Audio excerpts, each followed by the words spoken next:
Hello, beautiful people. This is Philly here, and I've got a really special announcement to make. So after 5 or 6 months of really intentionally dreaming about putting on a retreat for our community, and if I'm being honest, it has been about 5 or 6 years of dreaming in the making, Chris and I are super excited to announce that we are holding the Body Knows retreat on the 14th to 16th of August 2026 this year. And this ending body burnout experience will create the space for you to go deeply inwards, to listen to the messages from your body, and to take aligned action to move forward in your health and your life. I'm getting goosebumps just thinking about it. It's going to be so wonderful having a group of self-healers in the same room taking aligned action.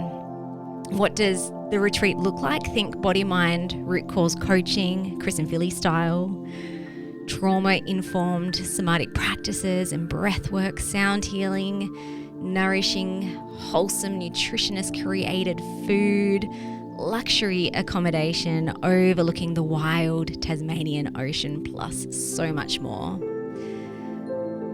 So we would love you to join us in the beautiful northwest Tasmania at the award-winning venue, The Cove. This venue is stunning. It is perched at the top of the most stunning coastal cliff, looking over the wild ocean with paddocks of goats and alpacas and highland cows roaming in the background, and there's even little penguins that come up onto the beach at night. And so we would love you to invite you into this sacred space for a weekend of deep connection with self, the land and sea, and community. So if you'd like to learn a bit more about the retreat, just head down to the link below. There'll be a link called the Body Knows Retreat. Check it out. We would love to see you there live in person. And I'm really excited about giving you a cuddle in real life. If you like cuddles. If not, we can do a high five. All right, my loves. We'll see you in the episode.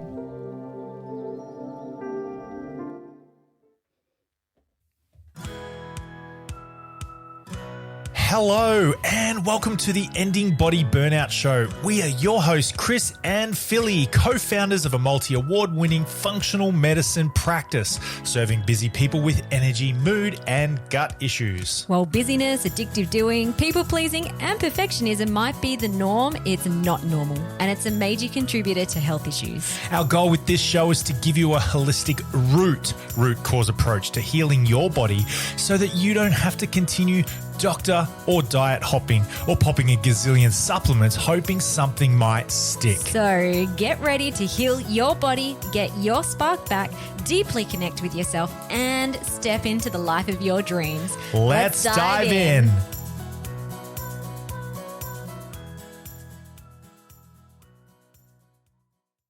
Hey guys, and welcome to this episode of the Ending Body Burnout Show. Today, Philly and I are going to give some personal experiences, aren't we? Yeah. So we had inside our program, the Ending Body Burnout Method, we hold weekly root cause workshops with our clients. It was a little while back, but we had a client ask us a question around how we regulate in our daily lives when we feel a disturbance within. And we talked about it with our clients in our workshop, but we thought we'd really flesh it out in the podcast today because I think it'll be fun to do. And yeah, hopefully there'll be some little gems, little pieces of inspiration that you can try on and try implementing in your own life as well. Or it might just be a reminder to lean into some of these regulation tools and practices that we're going to talk about today. Shall we dive in? Let's dive in. Awesome. Okay, so before we talk about our practices first, I thought I'd just do a little bit of 101 on nervous system and nervous system regulation. So stresses are real, and having a regulated nervous system is an inbuilt capacity that we have. We're all born with, where we can return back to a state of calm. Now, of course, things can happen in the womb and through birth and childhood that can impact the nervous system. But essentially, humans have this inbuilt capacity to return back to a state of calm.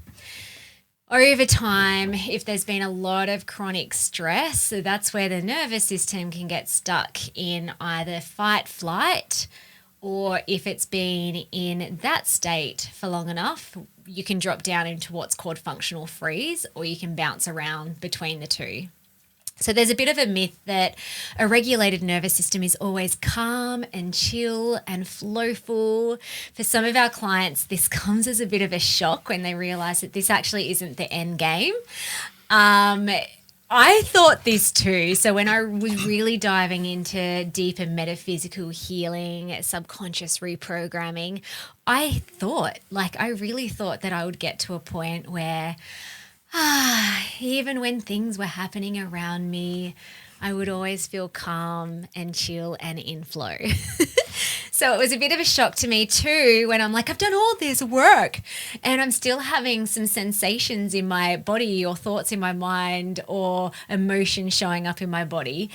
So yeah, it is a myth. That is not the end game. We're still human beings. We're still responding to stresses, and it's really important that we do that because sometimes some of those stresses might actually be unsafe, or they might be trying to tell you that, you know what, you might be heading down burnout again. Let's come back to a place of alignment. So these sensations that we get are really helpful.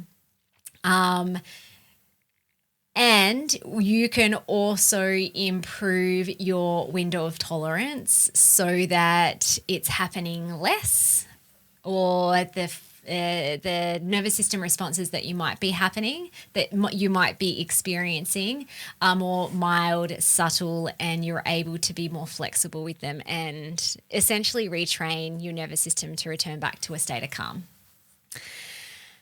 So essentially a healthy nervous system is able to move through all of these responses. It can get stuck. It can move up into fight flight. It can also drop down into freeze sometimes when you're really low, when you're sad, when you're grieving. And it can also return to its just right state rather than staying up in fight or flight or being stuck in freeze or just bouncing around the two and never really feeling like you're in a just right state for a prolonged period of time. So that's what a healthy nervous system is. A regulated nervous system is also not only helping us to return back to our just right state, but it also conditions our body to react to stress more appropriately on an ongoing basis. So then it is expanding our window of tolerance so we can live a bigger life. I was talking to a client yesterday who is recovering from chronic fatigue and chronic body pain and low mood, depression. He's doing really great and feeling so much better within himself, and his energy levels are picking up. But he was kind of like, but at the moment I'm not working full time. I'm only working casually or part time. So, I have this fear of like when I work full time, am I just going to crash again? And it's like, well, yeah, potentially if you jump straight back into more capacity work on a day-to-day basis, then yeah, there might be a crash, but what you want to do is support the nervous system. So over time, it's micro expanding that window of tolerance. So over time, you're able to do more, be more, experience more, feel more without crashing or getting stuck in fight flight.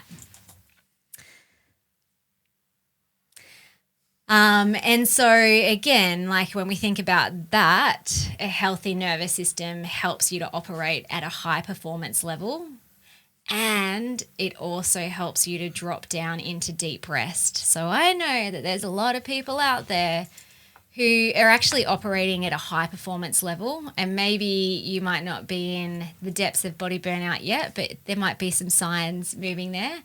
But if you're someone who's operating at a high performance level, but you're struggling to drop down into deep rest, that's a dysregulated nervous system. So having a healthy nervous system allows you to perform at a high level, but it also allows you to like swing all the way back down and deeply rest and relax and chill. And you will probably have signs of if you struggle to do that, if it's kind of like I'm on a holiday and I still need to like keep busy and do all the things, or I'm trying to meditate or whatever it is, and my mind is buzzy and like, my body feels agitated.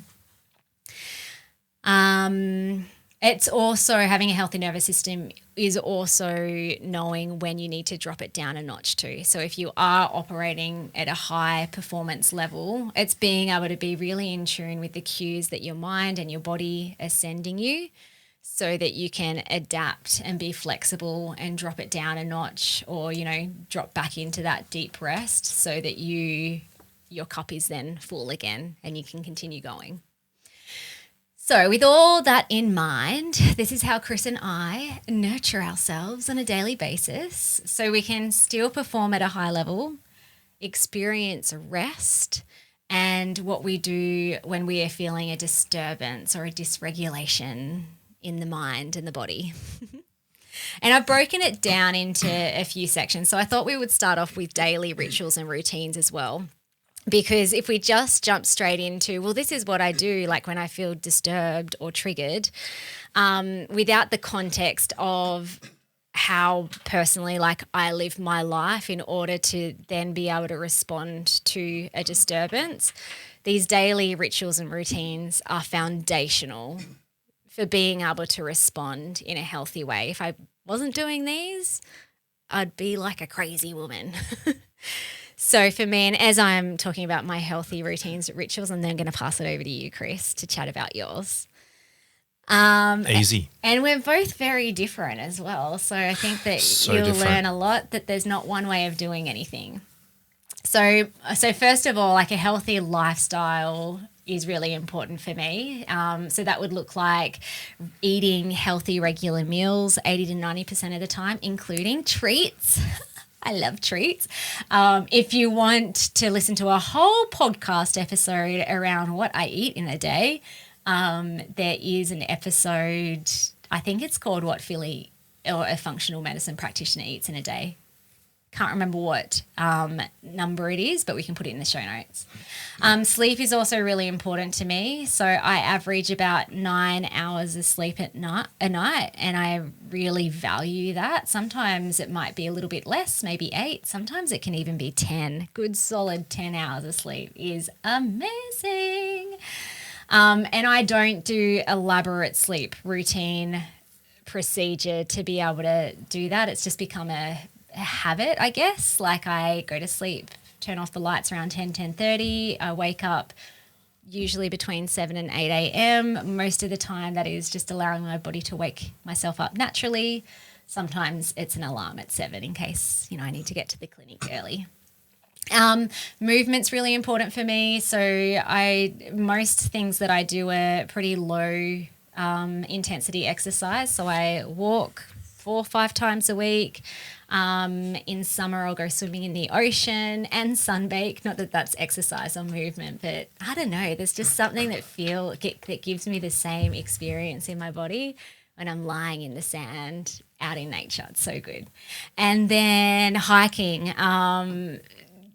There's no consistency there. Sometimes it might be every week. Sometimes it might be once a month. We went on a longer walk just recently, but previous to that we hadn't before Christmas because we had a lot going on, extracurricular stuff. And also just supporting my lymphatic system. So daily lymph glove brushing. I have a sauna once a week. So they're kind of like my healthy lifestyle foundations that make up rituals and routines that help to support my physical body, which is also supporting my nervous system. What about you, Chris? Yeah, so I don't know if you know this about me or not, but my routine is not normal to many people. I think I've said this once before about my cousin Tim, one of my bestest friends in the world. Hey, Tim. He said once to me, Chris, you really got to work on your time management. You do so many things. And so he's probably probably hit the nail on the head, to be honest. But I am interested in so many things. As a multi-potentialite and someone who is a bit neurospicy, somebody like myself is interested in stuff. I'm very curious. I love the way the world works, and I'm very interested in the way the world works. I'm very interested in how you work and how I work, and I'm very passionate, very interested, and that can become that's a great superpower, but it's also my greatest vulnerability, and it's a double-edged sword for sure, because I get into so much stuff. I wrote down some things after talking to a podcast interview just before with Dr. Amy. You would have listened to her last week if you listen to our podcast every week. Yeah, so hey, Dr. Amy, this is not specifically what we talked about with you, but while you were talking to Philly, for those of you who watched the video or listened to it, you'll notice that I didn't say anything. It's because I was madly like scribbling down notes and ideas and thoughts. So I'm off camera the whole interview, and I filled up like a couple of pages in my notebook. It was a really cool conversation that Philly had, and I kind of was inspired. Anyway, ADD.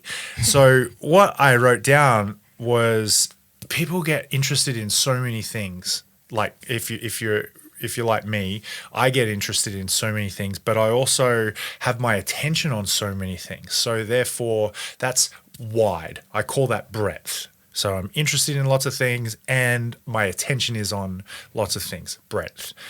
But I also have some stuff around perfectionism and other patterns, like I want to be good at what I do and blah, blah, blah, blah, blah. So I want to go deep into stuff. My problem is, and I'm getting to my routine in a second, this is really important. So breadth and depth can wear me thin. I get very stretched. So when I have to add something into my routine, it's another thing. And sometimes Philly you would say sometimes, like, Chris, can you pick the thing up or do the thing? I'm just picturing like a couple of boxes. Do you mean like all the junk that was sitting on the dining room? No, actually I got Poppy to move it today because it's been 3 weeks and you still hadn't moved it. And so Poppy had the day off from school today. Well, I'm like, I'll put you to work, girlfriend. Yeah. Anyway, so the perfectionist in me just like went, yeah, but where did she put all my, like, the things that I need? Don't care. It's out of my space. Cool. Okay. It's in the garage. We'll talk about this. So where was I going with this? It's if you have breadth and depth, you get stretched thin. So if you add something else into the routine. Yeah. Like you could get, like Philly could ask me. Dysregulation. Philly could ask me something and it would be just like an extra thing. And I'm just like, oh, I don't have time for this. I don't have energy capacity for this. It's because in that moment, no, that's actually honest truth. And my cousin Tim would look at that and Philly would look at that and just say, you really need to work out your time management. Maybe. But in that moment, I need less about. I don't say that to you anymore because. Good girl. You're well trained. Know that your brain is not capable not of the doing same, that. Yeah, I'm not in that moment. I'm dysregulated. And so what I need in that moment is to like a rubber band is stretched, I need to come back in. And so here's a couple of the things that I do to unstretch, to unwind. Does that make sense? Like that really resonates with me. I'm wound tight. I'm stretched. So to come back down, I like to get out into the sun as much as I possibly can, and that means direct sunlight. So that's no clothes on, if appropriate, or pants. A very minimum Usually amount of just stuff. undies. Yeah, like I'm serious. I'm like out in it. So. I've had a couple of close calls with Australia Post. Anyway, I also like to get some steps, but not when I'm super wound up. I have to have like a little bit of a pre-walk mental routine where I kind of get all my ducks in a line and then I can step out the door. Also, make sure that I have some sort of a shower. I feel like if I... Actually, shower is really important for you because I think if you're a little bit sweaty, you get really stressed out. I definitely. So shower is like good, healthy food for me. Yeah, for me, if I don't have like a really nice shower, and I'm not talking about a cold shower or any of that, to me, nonsense. to you, like it might be really valuable to whoever's listening here. But for me, I'm just not into it. I used to try, but I feel better with it. Yeah, felt forced. And even in this podcast back in the early years, I might have mentioned about cold showers and stuff like that. But I just feel like I was missing out on something really relaxing and important to me, which is a nice warm shower where I can stare at the wall and my brain can think about zombies and dragons and business and family and myself and all that sort of stuff. Anyway, showers are really important. I also really value breathing. And sometimes when I'm feeling very anxious, I'm feeling like I'm thinking about things that are outside of my capacity and my direct control, I'll do a little test and I'll cover one nostril. I'm not pinching it. I'm not pressing. I'm just putting a little light cap on it. And do I get air just without forcing a breath in? You know, if I forced, of course I'll get air in, but can I just get passive breathing through that nostril? Like even right now, I'm probably riding at about, I say 5 out of 10. This one's probably about a 4. So that's like out of a possible 20, I'm riding on a 9. Sometimes I'll do the test. I'm like, 0. I'm not getting a single skerrick of air. Oh, wow, I'm like at a 1. And surprise, surprise, I feel anxious because I'm working intensely hard to like breathe. So I'll slap on one of these nose strips and I'm like, oh, it's orgasmic. Like I really, honestly, it's like I feel such a thrill because I'm getting air into my body and it's just like, oh my gosh, this is amazing. So in the way that doing lymphatic brushing feels nice. really good for me, your nose strips are the equivalent. Oh, it's like how nice is it to be able to breathe? That might sound really weird if you don't have a breathing constriction. Like my nose has been broken and I feel like this is something that I could surgically potentially do things, but I'd rather, for less money and for less invasion, I can just slap one of these adhesives on. For me, it works. Anyway, breathing, little nostril check. That is critical for me. That has so much impact on my mood. You got the I want to say something face. No? Okay. I also feel like if I don't have water, jinx. So I got a gift from my brother-in-law, some sparklerization. So I love to have filtered mineral water sparkling. I think I said that in reverse. Sparkling filtered mineral water changes my mood so quickly. That's a massive part when I'm feeling a bit anxious or worried or, palpitations or something like that. I'm like, whoa, what's happening here? Physical wise, I'm like, I'm going to have a drink of water. It might sound weird, but that is so important to me. I also feel like if I don't get a chance to get out into my garden and have a little potter around and pick off some grubs and have a little poke around and Elsie, my youngest, both of us, Phil, you're not averse to the garden, but it's Elsie and I mostly are in the garden together. Yeah. So Elsie, I'll be like, Elsie, come quick. And she'll go, what? I'll be like, check this out, a little fig. Figs are growing. We got little tiny figs. And she's like, yeah, oh yeah. And we just get so excited when there's like a little bit of growth. I'll be like, Elsie, the capsicums are shooting up. Oh, wow, yeah. Dopamine through the roof. Garden, I also feel like if I don't get a chance to talk, if I don't get a chance to express myself, Is that why you broke the rule last night? We have a rule, no talking about business before bed. But I had something like really interesting. What did I even say? Well, I know why, because there were 2 times throughout that day that you tried to talk to me about it, and both times weren't appropriate. Like we were about to start a team meeting and then something else happened. And then at nighttime, Chris is like, I need to tell you something. I can't even remember what I said. It was something. It was just. It was an experience that you had in a coaching session. Yeah, and I had a really cool experience with one of my clients. Nothing life-changing or anything. Probably was. I can't even remember what I talked about because it was doesn't nice. matter. Like, I got it off my head, off my chest. Out of my head, off my chest. Listen to my gut. Blah blah blah blah blah. Now, who can do that?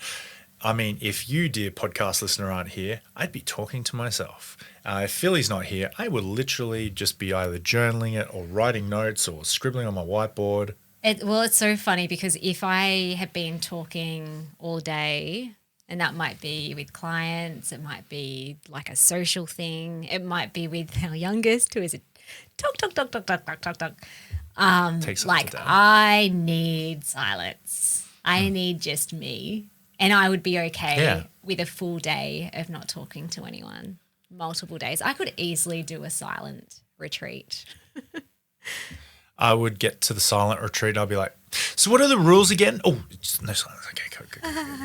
So can I talk when I'm back in my own room by myself? Okay, yeah, cool. Can I, I need to express myself somehow, some way. So that's either through family, loved ones,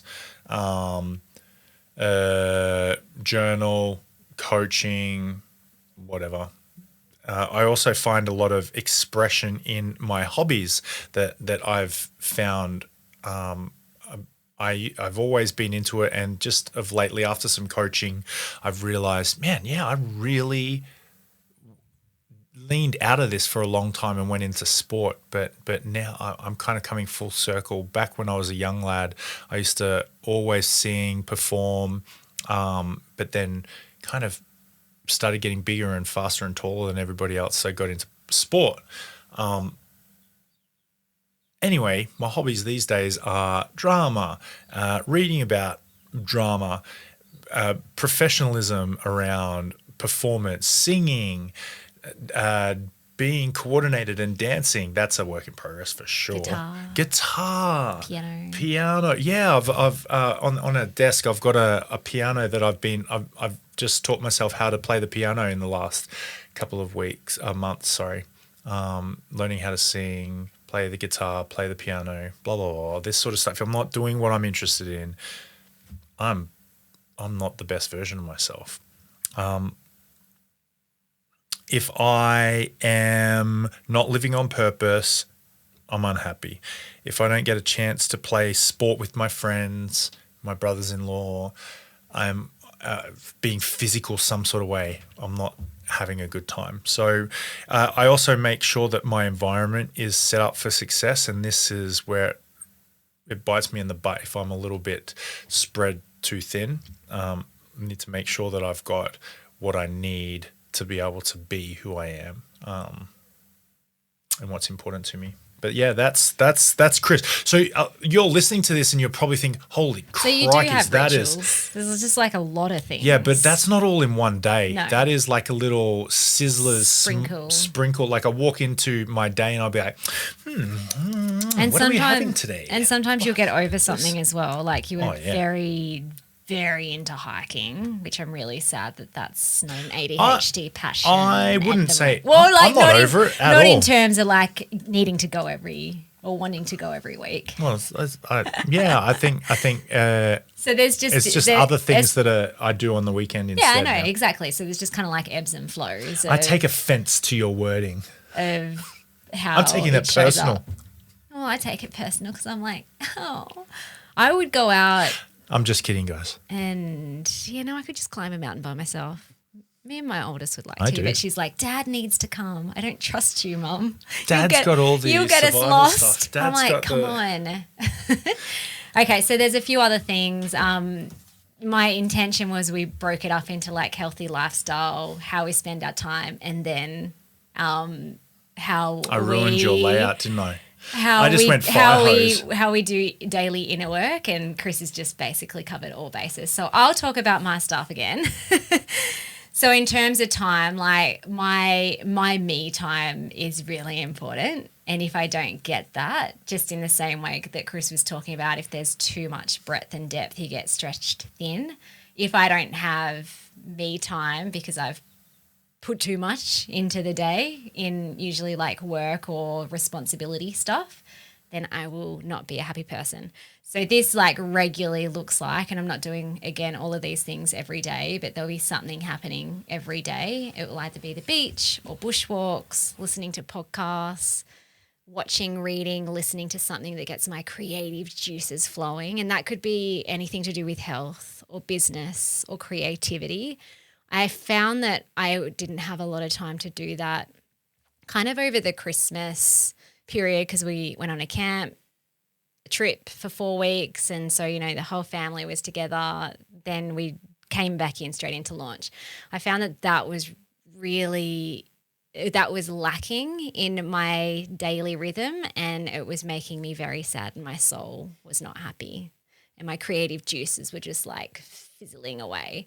So that was a cool like recent learning that I personally need to engage with. It might be like a webinar, it might be a podcast, it might be a book, whatever it is that is just like, ooh, yeah, gets me in the game. Netflix, watching a TV show or a movie is something that I do on a daily basis as well, and I love it. If the above isn't happening on a daily basis, at least one or a multiple of those things, that's when I feel stretched and pulled and my window of tolerance lessens. I am a creature of habit. We have, I guess, like, we call some people salamanders and some people cats. Mostly when it comes to eating, we have different meal plans, and it's like a cat is someone who loves variety. A salamander is someone who likes the same. So I'm probably more like a salamander, the same. But if I don't get a spice of variety, fun, adventure at least once a week, then I feel like, again, like I'm getting stretched, or I just feel discordance in my system. It's like, oh, I want something different because everything's getting a bit same. So that might look like longer hikes or family outings, just randomly getting a massage just for fun, going to a lovely cafe, singing, dancing. We're in a musical at the moment, so we're getting lots of that throughout the week. Sometimes it's even just cooking something that I've never cooked before, creating a recipe. Sometimes it's going to the cinema or the theatre or a family get together. So something that lights me up beyond the daily rituals that adds a little bit more either variety or adventure into the day-to-day life. We didn't make that salamander and cat thing up. I got that from my friend and mentor, Mark Buckley, FMA Strength Institute, if you want to check him out. Cool. Lots of cool stuff. And in order for me to be able to do that with my time, I also have made sure that I have boundaries around how much I work. So, for example, one-to-one consults, coaching sessions, like my average is around 20 hours. That feels really good. It's also my max. So if I teep beyond that, and I've done it multiple times, and my body and my mind have always said no.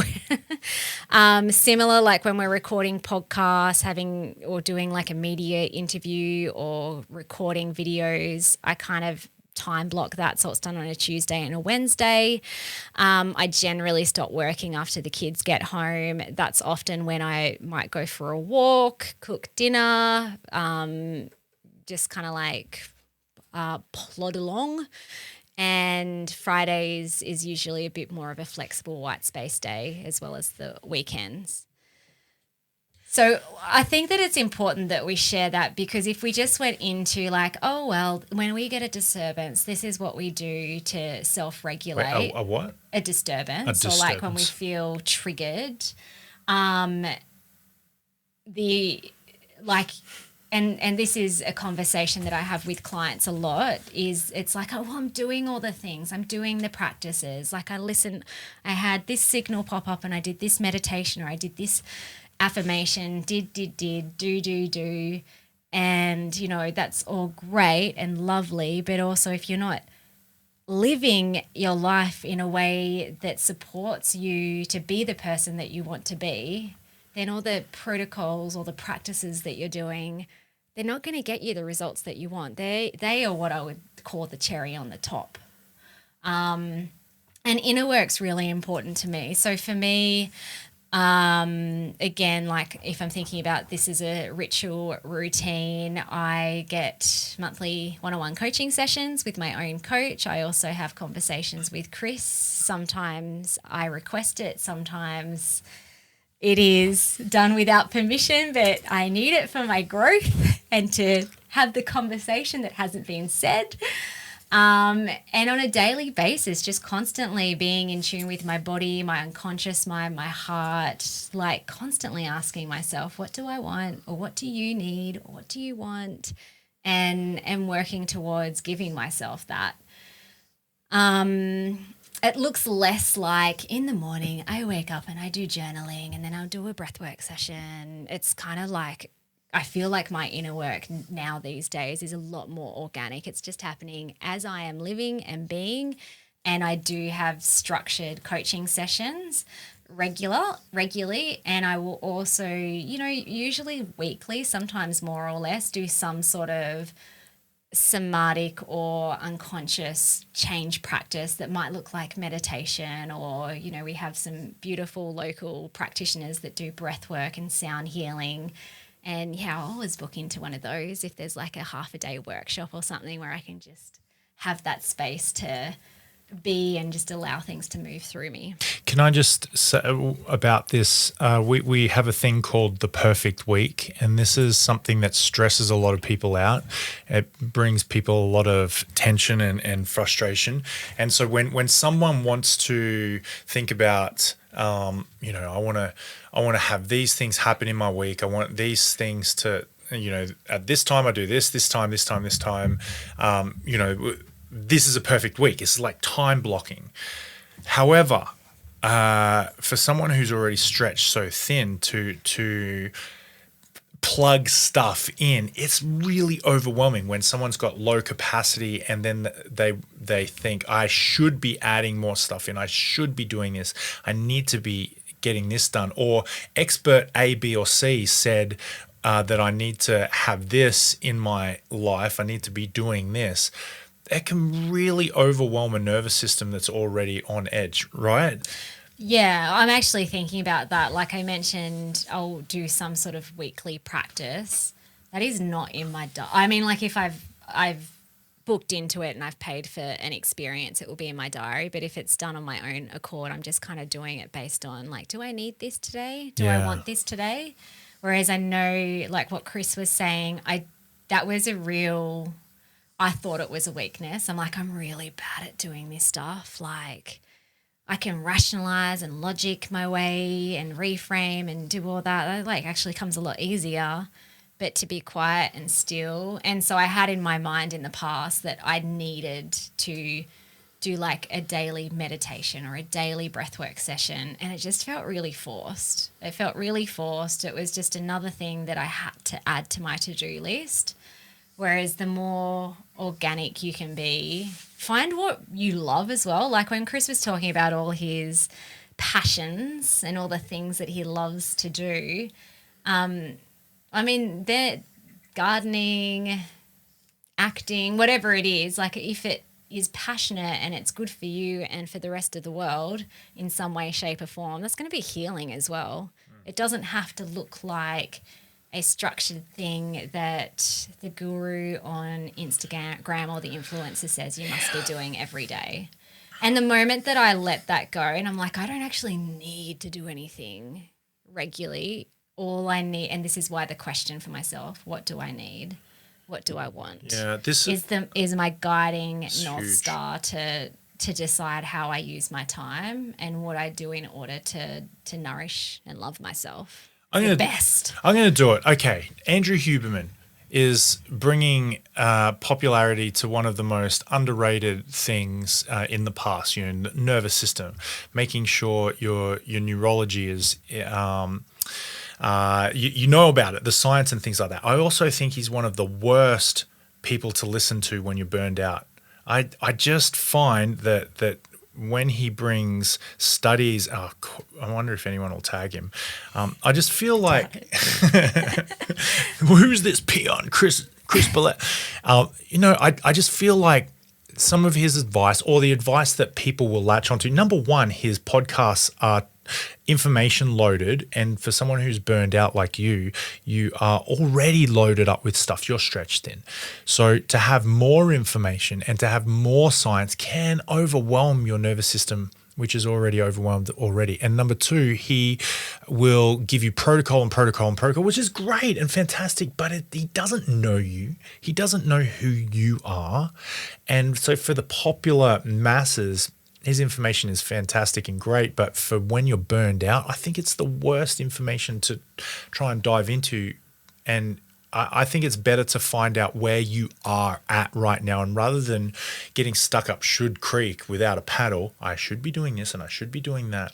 Where are you? How are you right now? What's your location on this experience that you're in right now? What do you need? And then go from there. Don't reach out to experts. Heck, don't even listen to what I'm saying just because I'm saying it. Have some intuition. Sorry, you have intuition. Connect with your intuition and listen to yourself. Notice what you actually need. And I just feel like if you can, that is going to solve all the problems in the world. I believe it. If you really just listen to what your intuition is telling you and connect with that rather than what you feel obliged to do out of compulsion. Yeah. Okay. Shall we talk about what we do when we experience a disturbance? Like putting out fires and all that sort of stuff. Emergency. Yeah. I actually found when I was prepping this podcast, I'm like, that's a really hard question to answer in a short period of time because for me personally, it will be context dependent. Can I go first? Because I feel like go for it. I've got an analogy that and then you can like fill in the gaps from there. Okay. Mine's an emergency thing. It's like, that in emergency, pull, like you're disturbed, you're frustrated, you're overwhelmed. You got to put out the fire. So number one, stop creating fires that you need to put out. So this, for me, that looks like if I'm stretched, I need to, big picture, reduce the amount of fires. So at the end of my emergency, reduce the amount of ADHD obsessions. Yeah. or be intentional. Refine them. Yeah. So somehow, some way, at the end of the emergency, I've got to figure out how to be more fireproof and how to not create fires. So, but the emergency release for me is always unwind because I am always stretched. It is for me, for Chris, I am always stretched. So I need to find a way to calm, to connect, to bring myself together. And that is going to be, there's billions of things that can do that. But my emergency thing is I need some space. I can't be in whatever I'm in, a conversation, a house. I just need some time. I also need some space, and I need just a little bit of a breath. And that is, for me, that's it. That's all I need. And that takes the edge off things. And then my brain comes back online and I can stop thinking or behaving from my lowest self. So does that make sense? Yeah, that's probably similar to me. So I would think about it like if it's a small disturbance versus a big disturbance, and I'll give some examples of what they would be. So if it's something small, like an example would be, I don't know, Chris and I had a confronting conversation the other day, a more challenging conversation. Or sometimes the kids might just be annoying. Sometimes there might be something that happens in our business, or my time gets taken away from me. That sounds very victim-y. That is victim-y. Or there's something, and I'm saying that with tongue in cheek, because that would be a disturbance. It's like someone's taken my time, and this was my time, and But it's that's the honest truth. Like, that's how you felt. Like, you felt like you were in victim mode. I definitely drop down into victim when I'm feeling a disturbance. So being victim. So by not saying what you just said there, does you a disservice. You can't think about it. You can't talk about it. So by saying that I think that's healing. Yeah. Yeah. You're still there, but you got to get over it. Yeah. So it can be something just like a day-to-day thing that pops up that's a bit annoying, a bit challenging, something that feels like it's stealing something from me.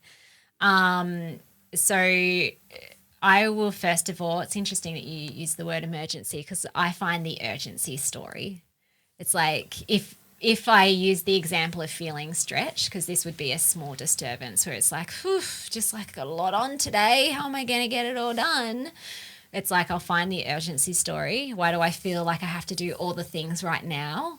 There will usually be some old shadows of like money fear around, well, if I don't do all the things, I'm going to go bankrupt, or I'm going to like deeply disappoint someone. So the moment that I can see what the urgency is, and it's like, oh, is that the thing that's causing the disturbance? All right, well, I've worked on that. I've dealt with that. So return back to the story of who I am. Return back to the story of how I'm being. It's safe to be slow. There's no urgency. The world isn't going to come crashing down. I might disappoint someone. I can't control other people's emotions and what they think about me. And if I do disappoint them, that's okay. That's a them issue, not a me issue. If I don't get, the email back in 24 hours and they get upset and they think I'm ignoring them, it's like, I'm not. I'm actually just like being honest with my capacity at the moment, and I don't have time for that yet. And so like it's really like I just find like having a chat with myself, a conversation, that I'm doing my best. If it has to wait a day or two, that's fine. It's simply like I simply can't do it right now. If it's a money thing that pops up, or it's just like I'm going to go bankrupt, then I'll return back to some beautiful mantras that really helped me in the past, that just gets me back on track again, knowing that it's safe, like finances are safe. So my big ones are money's always been there for me, because it has. Even when we were broke, it was still there. It's got my back. It's always had my back. It's my friend. It's not my foe. And this is a big one for me, even if I lost it all, I know I can make something again, because I'm resourceful. And you know what? Even if we lost everything, we could just grab a caravan and travel around Australia for a year and sell apples. Like, how lovely would that be? Sounds good. Let's do it. It does, doesn't it? Sell apples? I don't know, sell apples. Sell apples. Something that just gives us a little bit of like money to continue putting petrol into the car and eat food, and we'll just like go to all the amazing beaches. And then I'll take some sort of action. So there's like the reframe, returning back to the story. I'll usually do some sort of action to demonstrate to my unconscious mind that it is safe to not do as much. And that'll either be like I cancel something, I drop something, I reschedule some things. I'm very good at rescheduling these days. I love it. Sometimes it might literally just be I just need to close my computer and go do something fun, or go do something calming or regulating, go for a walk along the beach. Another quick example would be if it's a person interaction. So if I'm having an interaction with someone and it's like, feeling a disturbance in my system, I've got some key coaching questions that I ask myself that just helps to return back to a place of empowerment and calm. So they are, and we've talked about these on the podcast before, the only people who can hurt me are the people that I need something from, and or a frustration with others is almost a frustration with myself. So I can then take responsibility for my stuff, like if there's anything going on where it's like a me issue, a me problem. Sometimes it's just that I responded out of an old pattern or like an old shadow of a belief. Then it's like, cool, I will reframe that. I'll add in something somatic to bring calm back to the body, whether that's breath, go for a walk, get out in the sunshine, do something fun. And sometimes it also requires an apology to someone else if there was a conversation that needs to be had, or, you know, some sort of confrontation that happened that I need to apologize for, which then brings a deeper level of sense of peace and calm to my nervous system, because it's like, this is done. We are done. Done in a good way. Now, if it's a persistent or a bigger disturbance, so that would be something where it's not just like little things that might pop up on a day-to-day basis and it's like, yep, a quick little reframe, taking a different action, that is fine, it's sorted it. A bigger disturbance might be a big pattern that continues to show up again and again and again, or it is causing a lot more dysregulation. So the signals and sirens are a lot louder. And if that happens, then I follow our SPARK process, which is inside our Ending Body Burnout Method program. It's the metaphysical healing that we take our clients through. Doors open again in June. If you want to come join us, you can check the program out at the show links. But essentially, I'm getting clear on my patterns again. I'm looking underneath the surface to see if there's any new beliefs that might have popped up that need rewiring, reprogramming. Are there any past events that still need some work, or new ones that I've never worked on, in order to clear that from my system? And then I get clear on what I want. So what do I really want? So I've got this big thing that continues to show up as a pattern. What do I want instead? You're pointing at me. You're like, this big thing. I was holding a big ball in my hand. Oh, I thought you were pointing at me. Well, I mean, like that is, like if we use an I've example. got this big idiot. Marriage stuff comes up as a big pattern. And then after I get clear on what I want, then it's focusing on rewiring that one thing. So I want to change this one thing, and all my attention and focus goes into changing that. And then get clear on the game that I'm playing. Who do I need to be in order to win it, and upgrade any agreements that are not serving me, not helping me to become the person that I want to be.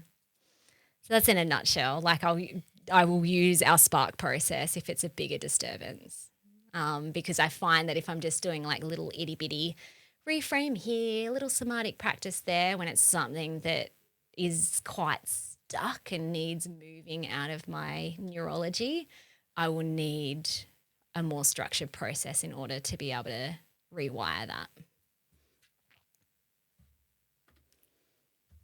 And we talked about that, or I talked about that a few weeks ago or months ago, whenever that one came out, about for new peeps, what we do, you know, the metaphysical healing type thing.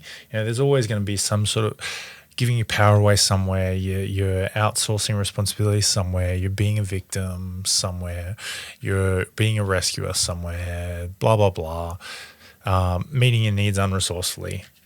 Anytime anytime that is coming up, there is a reason for that. You're doing the best you can with what you've got, with the current amount of capacity, current amount of stories, current amount of environment, people, blah, blah, blah, blah, blah.